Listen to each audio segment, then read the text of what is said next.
দাসপুরে বাঁধ মেরামতের দাবিতে টায়ার জ্বালিয়ে পথ অবরোধ ও বিক্ষোভ। দাসপুরের রাজনগর এলাকার শিলাবতী নদীর কলসাবা ভাঙা বাঁধ মেরামতের দাবিতে হাতে প্ল্যাকার্ড নিয়ে রাজ্য সড়কের উপর টায়ার জ্বালিয়ে পথ অবরোধ করে বিক্ষোভ গ্রামবাসীদের। ঘটনা পশ্চিম মেদিনীপুর জেলার দাসপুর থানার ঘাটাল মেদিনীপুর রাজ্য সড়কের রাজনগর এলাকার। জানা যায়, দীর্ঘ 10 বছর ধরে রাজনগর এলাকায় শিলাবতী নদীর কলসাবা বাঁধ ভাঙা অবস্থায় পড়ে রয়েছে, যার ফলে যাতায়াতে চরম সমস্যায় পড়েছেন প্রায় 10টি গ্রামের হাজার হাজার মানুষজন থেকে শুরু করে স্কুলের ছাত্রছাত্রীরা।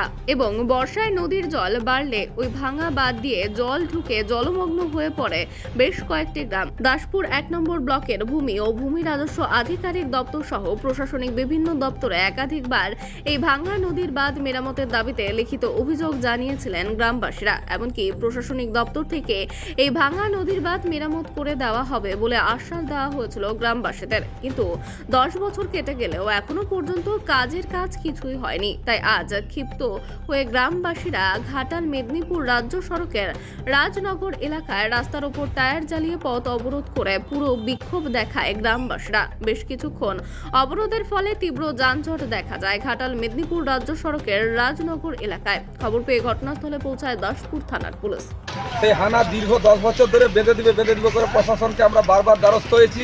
আমরা ইরিগেশন দপ্তরে বারবার দরখাস্ত দিয়েছি, মাস পিটিশন আকারে দিয়েছি, গ্রাম পঞ্চায়েতে দিয়েছি, ব্লকে দিয়েছি, সমস্ত স্তরে আমরা জানিয়েছি বারবার ধরে। তেনারা বারবার কথা দিয়েছেন এইবারে বন্যা মরে গেলে, জল মরে গেলে আমরা হানা মেরামতি করে দেবো, কিন্তু দীর্ঘ 10 বছর যাবত এখনও পর্যন্ত মেরামত হয়নি। ওই শুধু রাজনগর পশ্চিমের ওই এলাকার নয়, ওই বাঁধ দিয়ে প্রায় ঘাটাল থানার 10-15টা গ্রামের মানুষ আসা যাওয়া করে, ভীষণ অসুবিধার মধ্যে মানুষ পড়েছে। তাই বিরক্ত হয়ে বাধ্য হয়ে আজকে তারা পথ অবরোধে নামতে বাধ্য হয়েছে। আপনার নাম? আমার নাম আশিস।